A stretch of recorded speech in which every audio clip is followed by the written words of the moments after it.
আমি যখন অভাব ছিল তখন খুব কষ্ট করে এই কলটা বেঁধেছিলাম। বাঁধার পরে আমি এই হলের উপর দিয়ে সংসার চালিয়ে খেতাম। আগামীকাল রবিবার অস্ট্রেলিয়া ও ভারতের ক্রিকেট মেগা ফাইনাল উন্মাদনায় গোটা বিশ্ব। এই দিনটির অপেক্ষায় যখন প্রহর গুনছেন সকল ক্রিকেট প্রেমীরা, তখন একরাশ হতাশায় ভুগছেন সুন্দরবনের প্রান্তিক মানুষরা। মূলত উত্তর 24 পরগনার বসিরহাট মহকুমার হিঙ্গলগঞ্জ ব্লকের সুন্দরবনের দুলদুলি গ্রাম পঞ্চায়েতের দুলদুলিতে একটি জনপ্রিয় ভিডিও হল ছিল। সেখানে গত 3 দিন ক্রিকেট বিশ্বকাপ দেখার জন্য প্রতিটি দলের জন্য প্রচার চলছিল। সেমিফাইনাল অস্ট্রেলিয়া সাউথ আফ্রিকা হওয়ার পর গতকাল শুক্রবার গভীর রাত্রে হঠাৎই আগুন লেগে ভস্মীভূত হয়ে যায় ভিডিও হলটি। ক্ষতিগ্রস্ত হয় ভিডিও হলের একাধিক যন্ত্রপাতি সহ বসার জায়গা। ইতিমধ্যেই এই ভিডিও হলে বিশ্বকাপ ফাইনাল দেখার জন্য প্রচার চলছিল প্রান্তিক এলাকাগুলিতে। তার মধ্যেই এই আগুন লেগে ভস্মীভূত হয়ে গেল ভিডিও হলটি। ফলে রীতিমতো হতাশায় ক্রিকেট প্রেমীরা। তবে কি থেকে আগুন লেগেছে, ইতিমধ্যেই হিঙ্গলগঞ্জ থানার পুলিশ ও দমকল থেকে তদন্ত শুরু হয়েছে।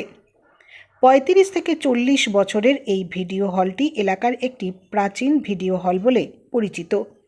বহু মানুষ এখানে আসতেন বিনোদনের জন্য।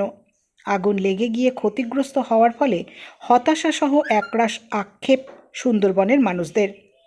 ইতিমধ্যেই বিস্তীর্ণ অঞ্চলের মানুষ অস্ট্রেলিয়া ও ভারতের মেগা ফাইনাল খেলোয়াড়দের ও ট্রফির ছবির ফেস্টুন ব্যানার নিয়ে শোভাযাত্রাও বের করে ফেলেছে। কিন্তু বিশ্বকাপ মেগা ফাইনালের আগের দিন এভাবে ভিডিও হলে আগুন লেগে যাওয়ায় স্বাভাবিকভাবেই মর্মাহত আয়োজক সহ এলাকার মানুষরা। প্রস্তুতি ছিল মোটামুটি দেখার জন্যে, কারণ মালিক খুব উৎসাহী এই বিষয়টা নিয়ে।